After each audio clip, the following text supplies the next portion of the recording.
Hi, everyone. Thank you for taking the time today in your busy schedules to join us for today's session.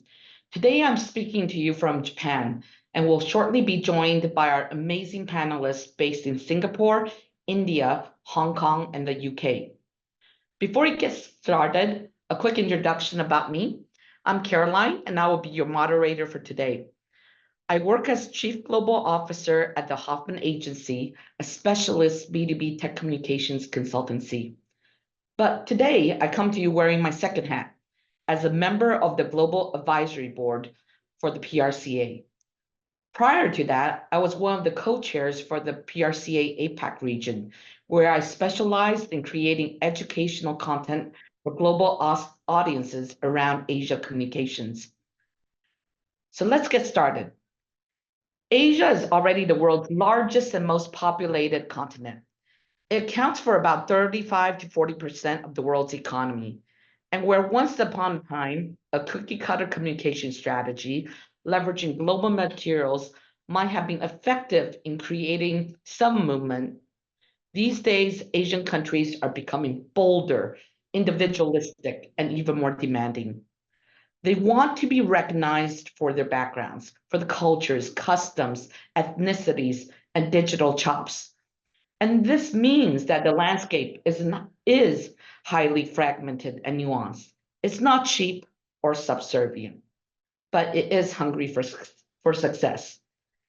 Earlier this year, my group within the PRCA launched an Asia Go-To Primer as a first port of call to explore what this means for communications.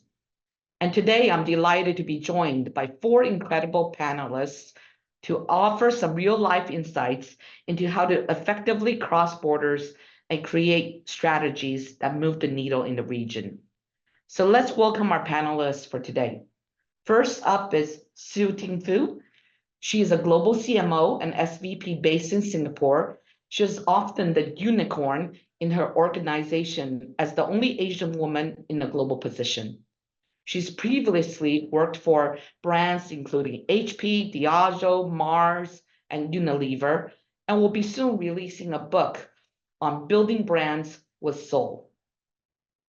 Lillian Lee is a director of marketing at an executive search and leadership advisory firm, Heidrick and Strugels, covering Asia Pacific and the Middle East. She's born and raised in Canada, and she moved to Hong Kong to start her career about 20 years ago, including roles with KPMG and PwC. Stephen Smith is the EMEA and APJ PR and communication lead at enterprise collaboration tool Miro. He's a B2B tech through and through, and before going in-house, he actually spent 15 years on the agency side, including 8 years at the Octopus Group, where he managed their international network. And finally, a name I believe many of you will be familiar with, Arun Sundaram, CEO and editor-in-chief at Provoke Media. He's an award-winning journalist and speaker, and his work has taken him around the world. He's lived in UK, Singapore, and Hong Kong previously, and is currently based in India. So thank you everyone for being here today. Let's get started. Su-Ting, let's start with you. What do you think are some of the common myths or misconceptions that international companies have when entering Asian markets? Yeah, I think, hi everyone. I think I will start with potentially three. I think one, there's a lot of myth around, hey, one size fits all. So, a lot of global companies tend to say, hey, the stuff that I develop in the UK or in the US will fit Asia. And then often than not, what Asia needs to do is to really just go and translate, which often than not, that's not really the case. The second piece is really around the whole context on the channels. In fact, I would say that Asia has actually the most developed social and digital channels. They're really more advanced in the context versus the US versus the EMEA. And again, a lot of the content that comes to Asia has to be reworked, or it has to be done in a different way given the state of the social media content that we are in. And then the last but not least is really around cost. There's this whole myth that, hey, Asia is cheap. Yeah, Yes. it might be the case maybe 10 years ago, but if you look at the development in North Asia in the context of China, Japan, Korea, and even in some parts of Southeast Asia, like Singapore, we're really more advanced and more developed in terms of the sophistication. So I think those are three pretty common myths that I often face in all my roles with global organizations. Thanks, Suting. Yeah, I definitely feel you. I often compare that, some of the markets out here in Asia, they have higher GDPs than markets out in Europe. So thank you for bringing that up. Arun, Lillian, what would your thoughts be in this area in terms of myths or misconceptions? Sure, thanks, Arun, should we start with Caroline. you? Yeah. And yeah, it's a pleasure to be in this session. So thanks and hello, everyone. Yeah, I'll try not to repeat too much of what Xiuting said already, but I think first of all, the idea that it's a homogeneous region, and that you can kind of default everything to an Asia Pacific approach when the diversity you get often in a single country is bewildering, and that's Yeah. without even thinking about sometimes, within countries, cities and states, that sometimes the diversity is remarkable if you're talking about Southeast Asia or Japan and Korea, and of course India where I live. Yeah, I mean, India really alone, everywhere right? everywhere in Asia, you have multiple languages and ethnicities and demographics and religion. And so yeah, that idea of homogeneity, I think, is something people often get wrong. I think, to echo Xiuting, that Asia is cheap, I think is really something I wanted to reinforce as well, because those of us living here know it's not the case. It is often extremely expensive. Singapore and Hong Kong, two of the most expensive cities on the planet. Tokyo, of course, is not far behind. And then even countries that maybe once were considered somehow kind of beneficial from a cost perspective, like China and India, I mean, that's changing quickly, right? So that idea as well. And then in tandem with that, I think this idea that Asians want to work all hours, and that we love doing calls at 11 p.m. Or whenever it might happen to be. And, of course, everyone understands that if you're working with or for global companies, you have to be flexible, but it often seems like Asia gets the worst of the equation. Yeah. And, it's not something I think that Asians are happy with, because whenever I talk to people about it, it seems to be one of the things they complain about most. And then the final thing I'll just say is I think Asia is not as well researched as it should be, often in the comms world. And I often find that views of Asia are too often dictated by seniority, by elites, sometimes by patriarchy. And it reinforces this notion, which is not always incorrect, that Asia is very hierarchical, and so forth. But I think young people in Asian countries are driving culture and individualism, and they need to be heard. Yeah, thank you. Anything you'd like to add, Lillian?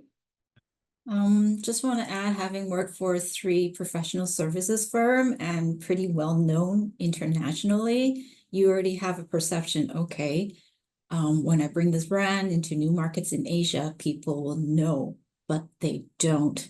So, do your local market research first, and don't, make an assumption that the international brand that you work for is going to be well known when you go to market in a new market. So just want to add that point. But totally agree with Xiuting and Arun's points. Yeah, I think it seems like we're all the 3 of you are on the same page. So I actually would like to ask Stephen, as our only panelist based on the ground in UK, what's been your experience coming from the outside in? And was there anything surprising, especially in your earlier days? I think a lot of my experience, particularly in-house, but going back to my agency days, was you would quite often get US tech companies who have kind of grown to a certain size, often kind of like fast growth companies, and they come to the UK, they come to London, and they want to use that as a beachhead to kind of take them into other markets. And I'll talk briefly just about EMEA first. And I know a lot of people on the call here might kind of empathize with this. You know, tech company comes to London and then wants to use that to expand into EMEA. And that's your first kind of example of homogenizing entire regions. EMEA is not a place. EMEA is like a corporate term dreamt up to give people job titles and to cluster sales territories. You know, EMEA goes everywhere from Norway to South Africa and from, you know, north to south and east to west as well. And so I think that early in my career was one of the first kind of things to get your head around and to try and sort of feed back to people. Is like, okay, well, what do you actually mean when you're talking about a market like EMEA? And I think the issue is even more compounded with Asia, you know, and for all the reasons that everybody's already talked about that I won't go into, and we'll talk about, you know, more in the call. There's probably, if you're looking at it from a Western perspective, and I'm generalizing, but there's probably less understanding of the nuances, less understanding of all the cultural differences, the market intricacies, than perhaps there is when you look at another market like EMEA. And the most obvious example, I mean, Su-Ting, you already mentioned this, but like cost and budget and complete misunderstanding of what it requires to do good PR or good communications in a region. I know certainly in my agency days, people would come with aspirations of a multi-region integrated global campaign, and what they actually had budget for was a news-wide distribution in a few countries. Thanks, Stephen. I think there's commonality here, right? In everything that we're all discussing here, which is basically Asia is culturally complex. So whether it's from China to Japan to Indonesia to Southeast Asia, it's drastically different, and especially in the way that we operate. So how do we navigate something like this, right? Arun, I know you have a lot of thoughts on this topic. So what's been some of the challenging situations you've been in? And maybe you could share with us. Sure, yeah. I feel like it's kind of the story of my life in a way, because I grew up as a South Indian kid in Hong Kong, where I spent most of my life. And now I feel like a Hong Konger in South India. And so I always feel like I'm kind of navigating some kind of cultural divide. And it can be challenging, sure, because you don't always understand why things are happening. And when you don't feel like you are, you know, a part of an intrinsic part of the culture, that can be uncomfortable. But I think the key thing is you have to enjoy it. It's not always easy, but it's incredibly enriching, in my opinion, to learn about different cultures. You know, even within the same country or, you know, within the same state, same city. I think ultimately, all of this makes you a better person. It makes you more empathetic, more understanding, more sensitive. I think so much of these cultural differences are really rooted in different kinds of stories. And so if you take all of that together, I think that's kind of what communication is all about. And so it should make people better communicators. And I think it's fun. You know, you have to enjoy, I think, trying to navigate it, trying to figure out why and how people move differently. I think for communicators, it's kind of basic principles, right? You have two ears, one mouth, you listen, you observe, you ask questions, you're curious. People fear difference. I think that's often what makes them uncomfortable. But one thing I've learned is that there's so much more that unites us than divides us. And people want to tell you their stories. So ask questions, listen, and learn. Thanks for sharing that. I know it's something that Arun and I always talk about, because I also consider myself a third culture kid. And definitely I'm looking at you, Lillian, because, you know, it's a bit of a same situation for you, right? So I would be interested to know that given the nature of your organization, how do you then navigate communicating with internal audiences and help them prepare for this, right? This setup out here in Asia. So being part of the global marketing team, we do have a lot of night calls for me, US daytime, UK afternoon calls. And it's just constant communication education. Just take a simple example. We wanted to update our corporate headshot guidelines, right? And our US colleague, let's go for a black and white headshot. It's very modern, stylish, you know. Caroline, that was my first reaction, you know, cover my face, because our key target audience also incorporates the the older generation, the chairmen of companies, Yes. CEOs of companies and family businesses, and they're in their 70s and 80s. And in a lot of the Asian markets, if you use a black and white photo, that sort of associates to death or funeral headshot. Funeral. So when I shared that, I don't think it's ideal. We should have options of color, and I explained why. And he says, oh, that's very interesting. I never thought about it. So I think it's just ongoing communication on pointing out what are the differences, what are the unspoken cultural nuances. For example, another thing in terms of some of our collaterals and content, we talk about we serve and support our clients in Asia, right? Yes. But in the Western markets, we will say we partner and collaborate with our clients. Like these subtle things, they don't really understand. So it's just taking the time and having a lot of patience to communicate why sometimes we need to make these subtle adjustments when we go to market in Asia. Yeah, thanks for sharing that. Yeah, that is a great example. So maybe we move on to Suting a little bit. What about you? What's been your experience in communicating these nuances, especially with global stakeholders? I mean, give a bit of context. I've been in different parts of the roles. So I've been in the global role. I've been in the market role, Yes. heading up marketing in China.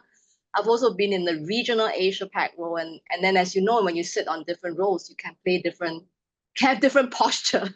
And you Yes. can posture differently, and you can always say, "Oh, I'm different. China is different. Oh, Japan is different. Asia is different." And having been in these three roles, I think it goes back to what Arun said, right? It's really about empathy. Mhm. It's really about humility. For me, even that I'm the Singaporean Chinese based in Singapore, I don't profess that I know every aspect of Asia. But I try to understand that. For example, I speak Chinese, I speak Japanese, and I took up Thai purely because I Wow. wanted to understand the Thai culture. There was a period I was, handling marketing. And then it's really about two things. One, communication with the global stakeholders. And I think the best way to communicate is to bring them into the market, bring them in front of the customers and the consumers and let them see for themselves. And then the last thing is, which is quite an intentional strategy that I always do, is in the local market, you have local talent, or you make an effort to build local talent. Because once you have a local talent, the understanding is there. And then you create this whole global local coming together amalgamation on, and I use the term community to really, drive commonalities and also know when do you have differences, because actually often than not there's more commonalities. I think the trick is what is common and Yes. what choose to be different, is that balance. Yeah. So I love what the three of you have said. I think it is really communication, right? Going back to the basics, it's having empathy, and just being more aware and sharing. I'd love to turn to Stephen for a bit, Let's I think we've been talking about really just respecting cultural nuances. But how do you then, prioritize between localizing a global brand messaging and then while trying to maintain its identity, right? Given such a diverse Asian market or landscape. Yeah, I think it's a really good point. And I think having clear understanding of roles and responsibilities is super important. As coming at this as a kind of global communications person who has to kind of oversee and look at lots of markets, I have at any one time several markets, I think maybe 15 in previous roles. But then we were chatting just before, and Arun was talking about somebody he knew that had over 100 markets, which is crazy. And I guess the point really is you can't, much as you want, your good intention is there to really understand intricately each of those markets. It's impossible. You can't. So I think you need to understand those roles and responsibilities. In that instance, as the in-house communicator, your key role is to make sure that the brand that you work for is being represented in the best possible way, and to stay true to that, and to know that you are the person that knows the most about that particular brand, and about what the customer problem you're solving is, what is the challenge you're making to the market, how are you disrupting, whatever it is, and to try and maintain that is a current thread, and that it goes across all of the campaigns that you run. And then it's the responsibility of the people that you bring in as part of your wider kind of group of stakeholders to give that nuance and to use their local expertise. And I think, you know, having the right people in situ is super important. You've got to have the right agencies. You've got to run a really robust process where relationship is a key part of that, to get those people in place, and have the great relationships with the people on the ground within your own organization, whether they are comms people or marketing people or sales people, you know, in adjacent different departments. So you've got those people on the ground that you can help you as well, and give that balance between the local flavor and staying really, really true to what the key message is. Yeah, thanks, Stephen. I think that's a very good point. There's the local, then there's the regional, then there's the global, right? And then in all of this, I think what comes to mind is really trust. And, Arun, I think we've talked about this offline, but about discussions around this perception of trust in terms of Asian standards. So do you think companies are erring too much to one side or the other on this?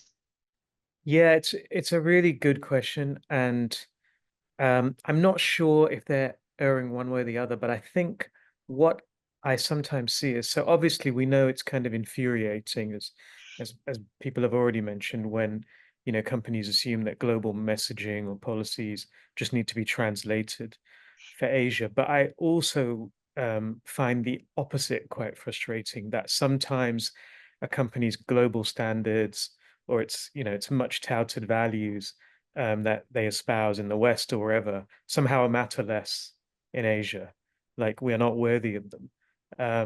So recently I saw a well-known airline is running an ad in Asia that has been banned for greenwashing in Europe. And their response was basically, well, Asians don't care about that stuff. And I don't know how anyone can, arrive at that conclusion unless you're listening to a very narrow constituency. Sometimes I hear people say, for example, that Asians don't care about diversity and inclusion, or that corruption is somehow more acceptable in Asia, or environmental standards matter less. We've seen Western CPG companies kind of export their pollution to countries like Indonesia. There are sports organizations that make a huge point of backing free speech and human rights, but are far less concerned about those things when they're expanding to Asia. So I think companies can go too far the other way. I think Asia, of course, needs local understanding and nuance and all that stuff, but I don't think that should be at the expense of best practice. Yeah, what I'm hearing from that is really trying to find the right balance in all of it. So, yeah, thanks for the sharing. Su Ting, if I move on to you, this kind of goes as a kind of bread and butter to your global CMO role here. What approach do you ultimately recommend companies take? I think first of all is getting clarity in terms of roles and responsibility, what Stephen says. But I think in terms of global brand stewardship, I often, for people who know me, I often use this term called global brand, local soul. And then it's my framework of galvanizing people.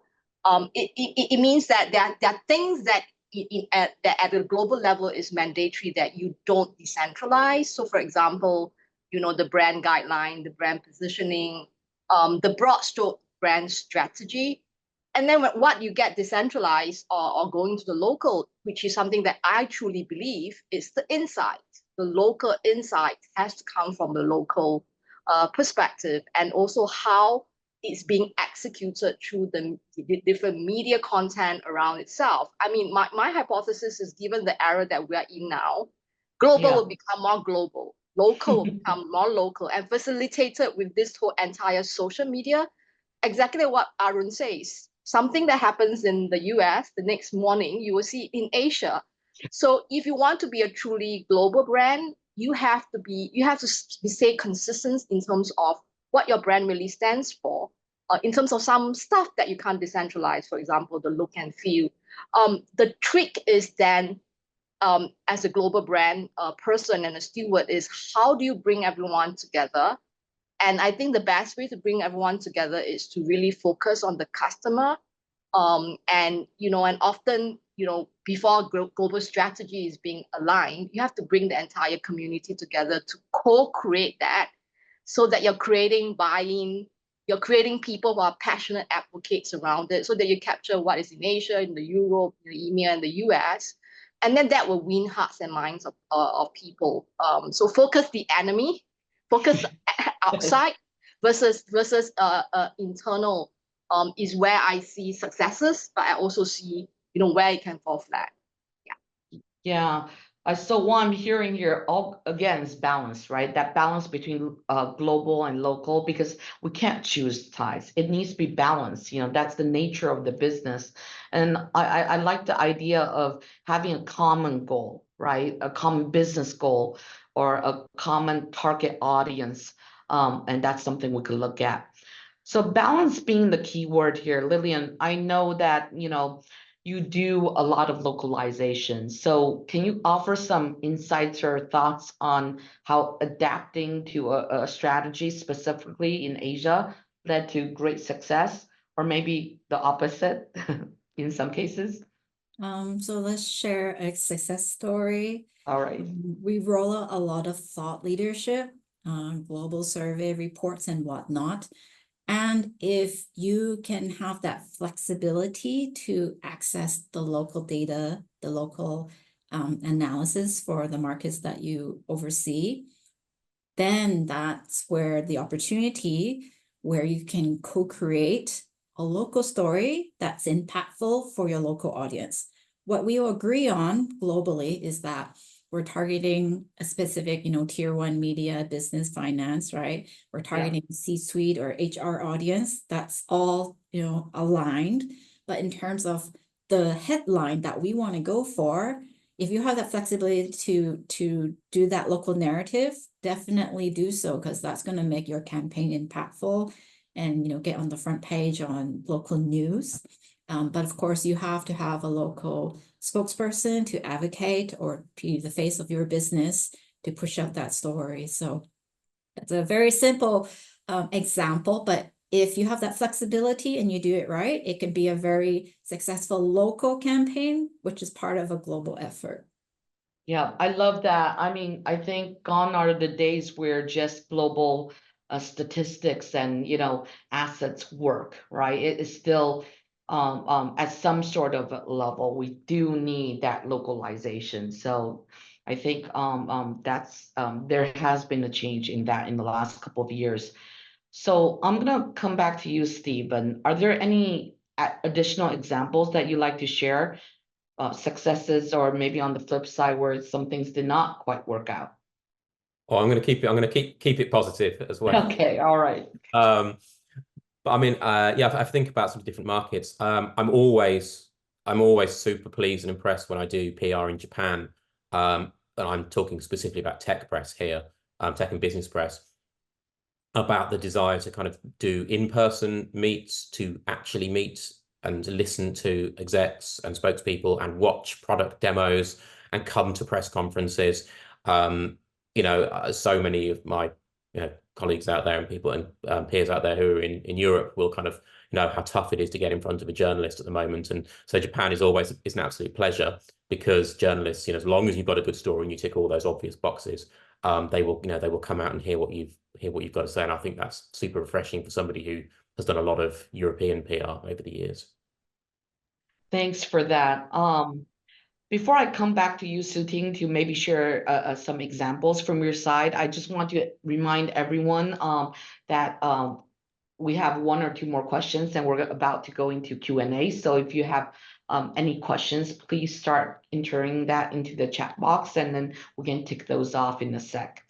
So coming back to you, Sue, any examples that you can share with this group? Yeah, I think there are a couple in my career experiences. There are examples whereby the market opportunity and growth opportunity actually lies in Asia. Mm-hmm. And the global team actually during that time I'm in Asia to actually start developing the product and the campaign with Asia. And we pick a market in Asia, for example, like China. and Korea. And then we, instead of doing the other way around, it starts from Asia and then you export Asia out. first. Yes, Asia first. And that works. I think the issue is not whether Asia is better or US is better or EMEA is better. It's about where is the size of the opportunity, how big is the size of the opportunity, and as a global strategy, do you agree that this is where you need to invest? So, I mean, one of those examples was in my last role with HP. Gaming is a huge opportunity in Asia, starting in China and in Korea and in Japan.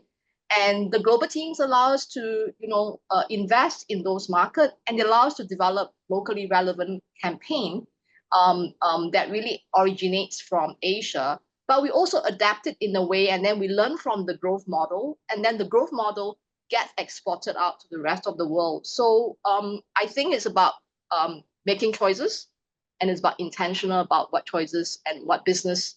It starts really with the business problem to solve for. Thanks for that, Sooting. I think, yeah, definitely, we're increasingly seeing a lot more companies use Asia as a pilot testing market, or Asia first. So that has been an interesting trend. Thanks for sharing that. So I'd like to come to a final question here for everybody before we go into Q&A. So again, if we could ask everyone to start entering their questions, that's great. So let's make our final round kind of around the room, right? There's really two parts to my question. For all of you, what future trends do you expect to see impacting like market entry into Asia, specifically in the next couple of years? And maybe a top tip or recommendation to our audience in terms of how to approach this region, right? So Arun, I'm looking at you because I see you right in front of me. Maybe we start with you, recommendations and final thoughts. Sure. So in terms of like the trends that I think are going to prove really important, I mean, there are several, but I think one is that I think youth culture is going to have an enormous impact. I think it's already starting to happen on brands and how they operate in this region. You have new generations, many Asian countries and markets are young. And you have new generations that don't remember the old days, and they want empowerment, they want individualism. If you, for example, if you're immersed in culture in these countries, you get a very different idea of what's important, right? You listen to Punjabi hip hop. I always suggest people listen to that, right? Because you'll get a totally different idea of what India is about, right? You'll hear stories. I mean, you'll have to translate it, obviously, but you will hear stories and things that you won't get on the news or in kind of mass media. And so I think the tip there, obviously, is to stop ignoring or patronizing people that are driving these cultures forward, and avoiding easy assumptions. And if I could just add one more tip, if you don't mind, actually came from something Siu Ting said. Don't assume Asians understand Asia either. Just because you hire an Asian or several Asians or whatever it is, we struggle with the diversity, and the nuance in our markets, beyond our markets. I'm in Delhi today. Everyone here thinks I speak Hindi. I don't, right? I speak Tamil. And in South India, there are millions of people who don't speak Hindi. And that's within my own country. There are hundreds of millions of people who just assume I speak a language. So that's another thing I would add. Good point. Yeah, Asia is just too big. Again, it's not one region. I mean, I love that India example that you just shared. What about you, Sooting? Any final thoughts in terms of trends or tips for the audience? Yeah, I think I agree with a lot of what Arun say in terms of the youth culture, given the nature of the audiences and the population we have. And I think they are going to be the next generation of our buyers. So brands that have the first mover advantage that really serve their needs, it could really totally transform, whether it's a Gen Z to Gen Alpha. But I think the other 2 points that I have is really technology. I think what everybody is seeing in terms of generative AI, and how not generative AI coming from a perspective of productivity, but more from a generative AI to help us create value And I think the war will win if marketers or communicators are using that to really help them enhance their insight, and the human ingenuity is what I encourage everyone to really embrace. And last but not least is, given where we have gone, post-COVID, itself, I'm seeing that, and what's going on from macroeconomic standpoint is global will become more global, local will become more local, and then you're not going to run away with, marketers and communicators staying really true to understanding. So who are these consumers? What is their life? What's their culture? So going back to that and linking it back to tip, I would say my only tip, which is a tip that I say to myself, is, stay curious. Don't assume that whatever you know is right, and, be brave enough to challenge your own assumptions. I love that. Thank you. As a geek, I am, really glad that you brought up technology, because oftentimes out here in Asia, there's a lot of early adopters and different technology uses depending on the markets we're talking about. So thank you. I'm going to come to you, Lillian. What are some last thoughts here?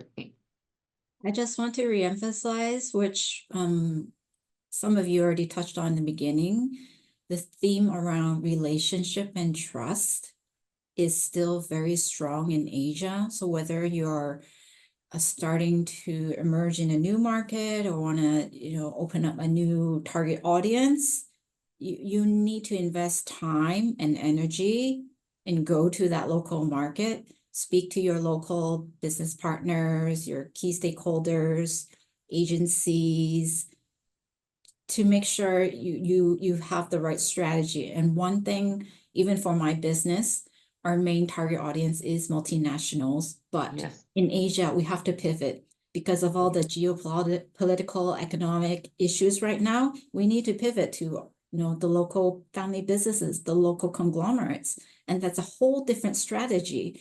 So as marketers, communicators, agencies, we have to be very agile as well to pivot with the business. So if you build that relationship and trust locally, I think you'll be more successful in terms of your market and communication strategy or your campaigns.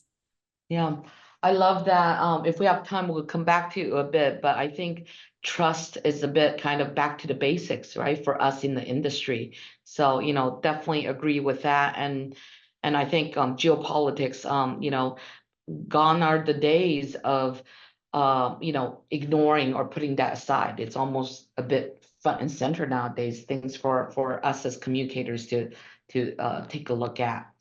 So maybe I switch to you, Stephen. Bring it home. What's on your mind?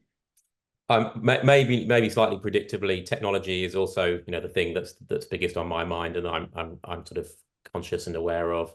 Miro is a collaboration platform, and so naturally I sort of live and breathe that world. And I think there are some really exciting ways in which collaboration is changing and ways of working will fundamentally shift. And that is only positive for, trying to do communications PR in multi-region and trying to have better ways of engaging with each other. I think, we can look at more alternative ways of working, less meetings, better meetings, more asynchronous work, where actually we don't all have to get up in the middle of the night or at 6 o'clock in the morning in order to be on a call. You can have a really effective brainstorm without all being on a call at the same time. You can just do it in really clever asynchronous ways. And so that's something that I think is really exciting, interesting from a a professional perspective. And I think AI is probably probably a webinar for a different day. We've done really well to get 40 minutes into the call and only mention it once or twice, I think. But yeah, there are many ways in which we should kind of be cautious and really watch out with a bit of wariness about how AI is impacting our roles and the media landscape and all other things. But I also think with the glass half full perspective, the power for generative AI to impact human work positively and to support our work and to support creativity is there. We're at the early stages, but it is going to be the biggest thing that will impact us in the next few years. Thanks for sharing, Stephen. Yeah, I think we've done a good job to stay away from the AI term, but that's something we can dive into in a bit. as more questions are coming in as we speak. So maybe let's switch gears a little bit and look at the Q&A. I'm going to just kind of go through the questions, and for our panelists, if there's something you really feel passionate about, please unmute and kind of react to this. A few of you talked about kind of looking at the younger generations. And we have a question here around, do you have any tips of how to represent localization through kind of social media channels? So any opinions there in terms of finding commonalities or, or such? So I think we haven't had a chance to really discuss kind of digital or social media aspect of this. And I'm wondering if any of you have an opinion about this. Maybe I start with you, Su-Ting, if no one's offering, because I know you have thoughts around this as a CMO. I think I'll keep it very high level, but it's really around the brand guidelines doesn't change. What the brand stands for doesn't change. The colors doesn't change. But and the tone and manner doesn't change. But then what you allow freedom is the insight, is the local nuance, is around that. And I would say really recommending search and spin. I call search and spin or lift and shift around the community. So one great example is before TikTok moved to the US in the Western world, my team in China were really experimenting with TikTok. So, I was sitting in the region heading Asia Pac, and we put our hands out really fast and say, hey, let's teach you about TikTok. This is what are the collaboration we do. And then we went onto the global platform and actually, share what we do. And that inspired a US and email to be ready. And we allow search and spin. And when the search and spin happen, more creative thinking comes along. And then you start realizing that the more you test, the more you learn.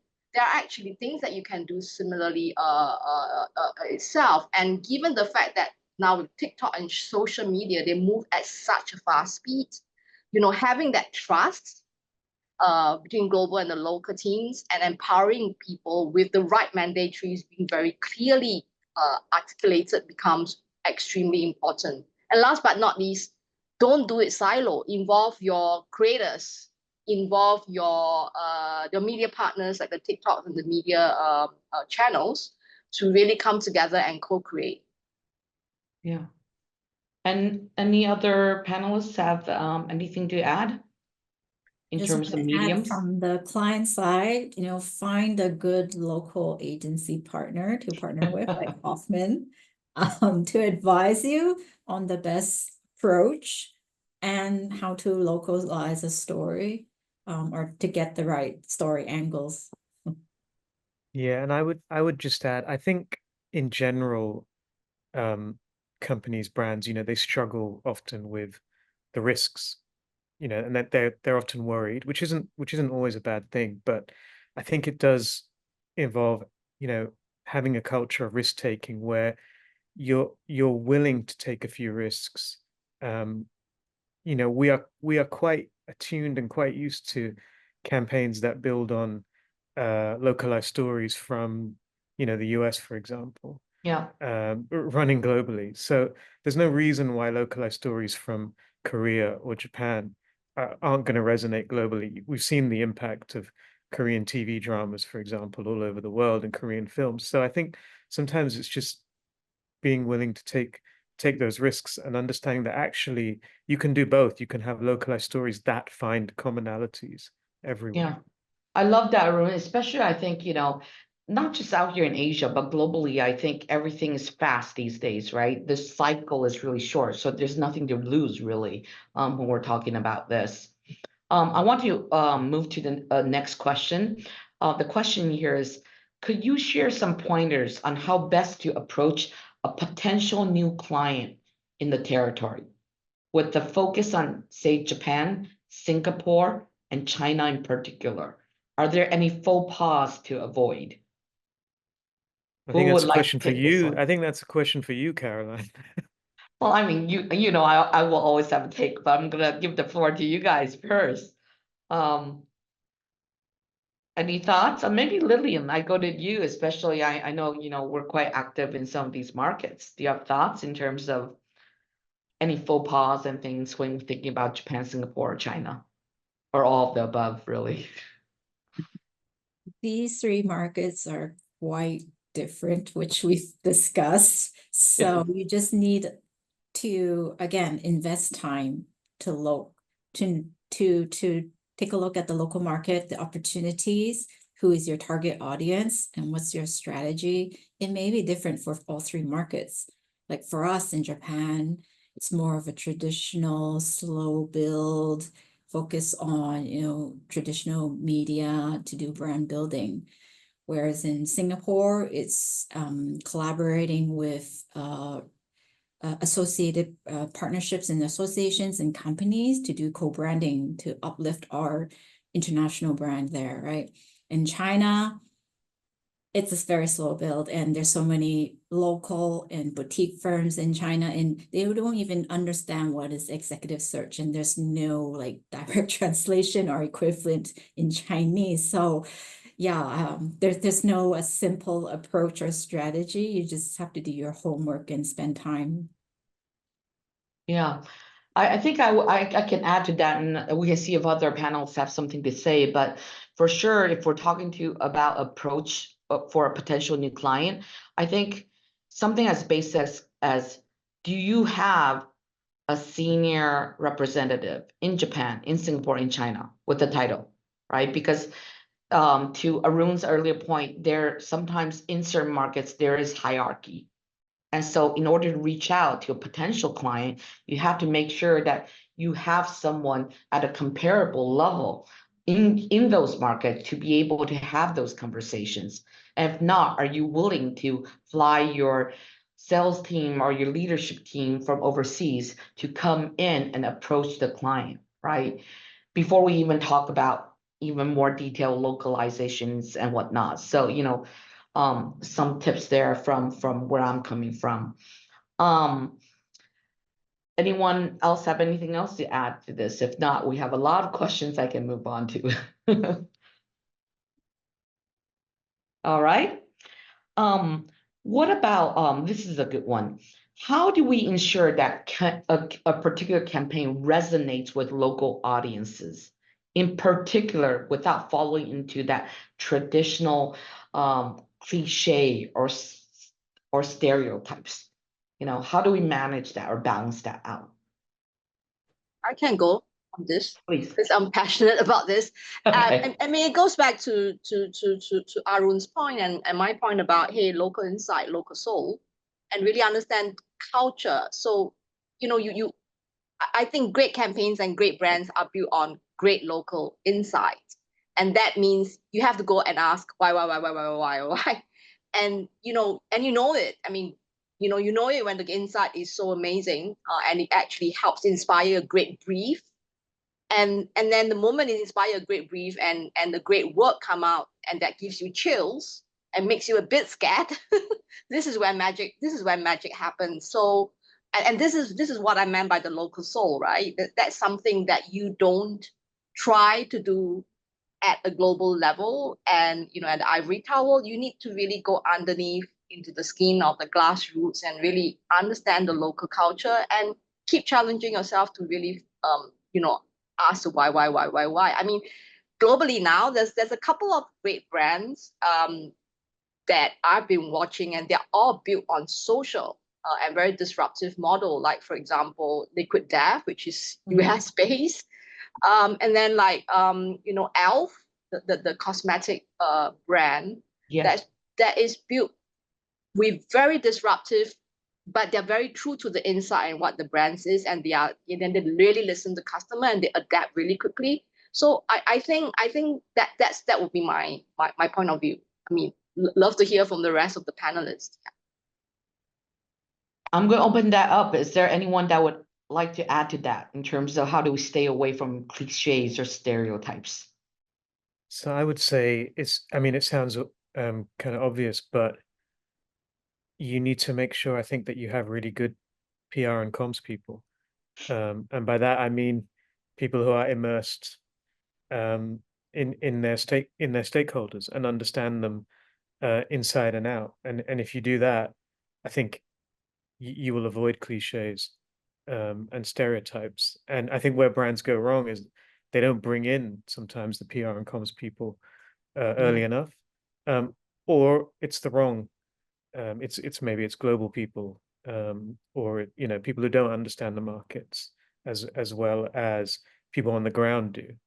Yeah. So it's having the right people in place, empowering them, and making sure they're brought in at the beginning of the process rather than when it's too late and you've got a crisis or something on your hands. Yeah, thanks for that, Arun. Yeah, agree. I'm gonna ask the next question, maybe specifically start with Stephen here. But have you successfully dealt with the requests from clients to distribute a message if the budget barely allows for a media list and press release distribution? So I think, this goes to the budget question, right? Like, how do we even like cover all of that? So, Stephen, you have a lot of experience here. What do you think? So I think I see this from both sides of the fence. And perhaps I'll start with my agency, my agency days. I think one of the toughest lessons or the hardest lessons I learned as an agency person, where my natural default was to be a people pleaser, was to say no and to push back. And I think most agency people, will empathize with that. You want to bring in new business, you want to keep your clients happy, you want to always say yes. And you have to understand, that there are times when actually that is just not viable. And underselling yourself and over-promising and under-delivering always ends in one place, and that's with the agency getting fired. So it's tough. It's tough up front to say no and to push back. I guess something my manager now often says, it's if you're saying no, it's no but, or if you're saying yes, it's yes, yes and.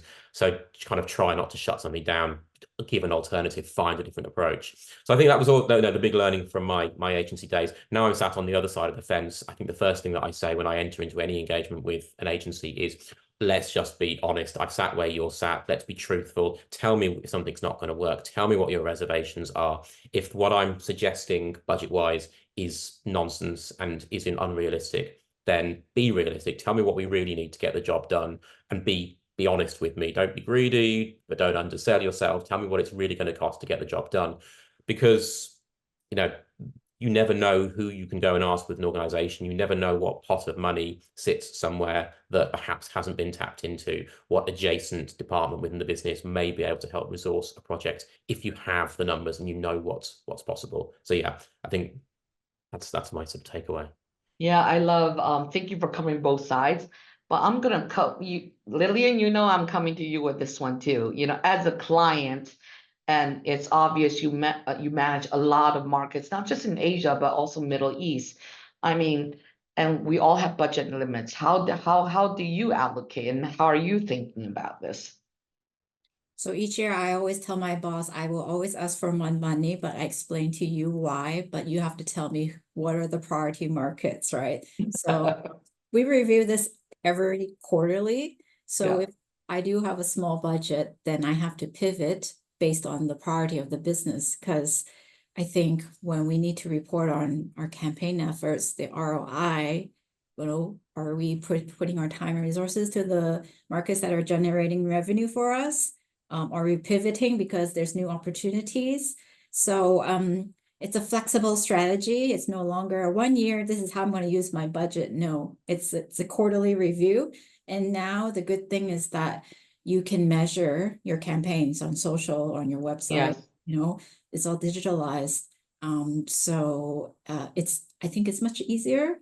And it's being open and honest with your agency partner. Hey, I don't have a big budget, and these are our priority markets. How best do you advise we take it to market?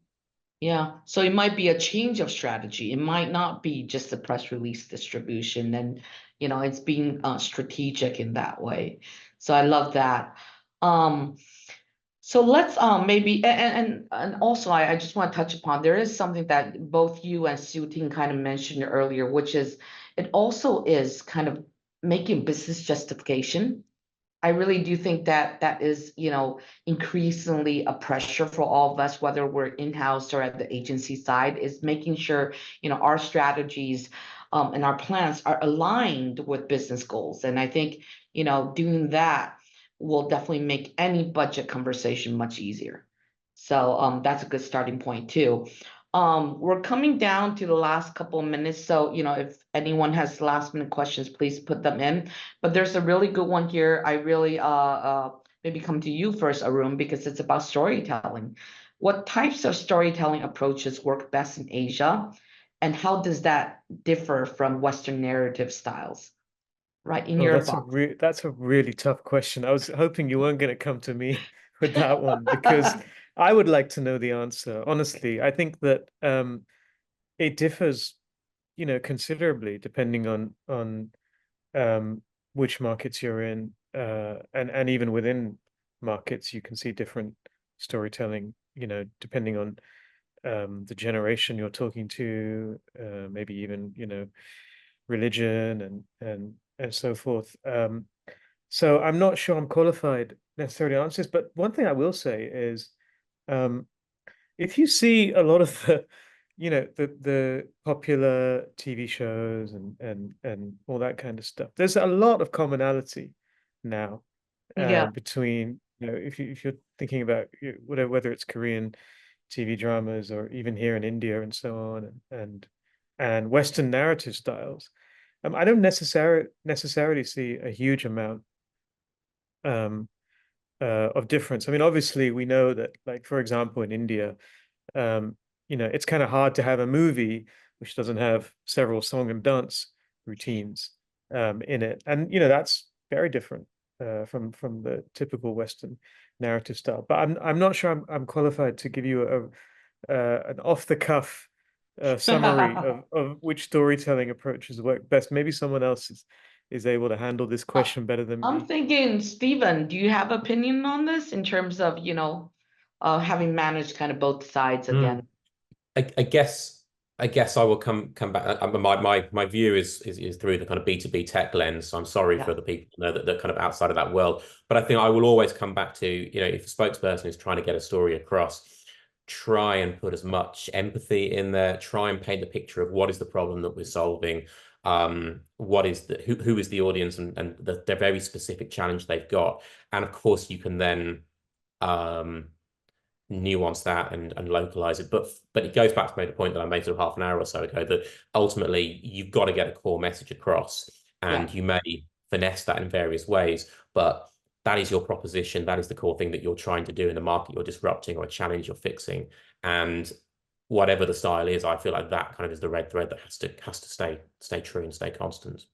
Yeah, I think it's a mix of both. And honestly, Arun, like to what you were just saying too, I think there's commonalities and there's differences, and it's a balance of that, right? There's a lot of platforms out there. We all use Google, or majority of us in Asia still use Google, or like Netflix and whatnot. So I think it's a balance of that. In the end, it's all about balance. I do want to make sure we address something. There was a follow-up question here. So I'm going to come back to nuances a bit, right? So, the short-term versus long-term, right? The question is basically around, quarterly pivoting approach, and then versus taking time to build relationships and trust, particularly when there's some things where it's not as easy to measure, right? As opposed to, if it's online, we have more numbers versus if it's offline and things like that. Does any one of you have a point of view on this in terms of how to balance the long term with the short term, and then looking at, measurement?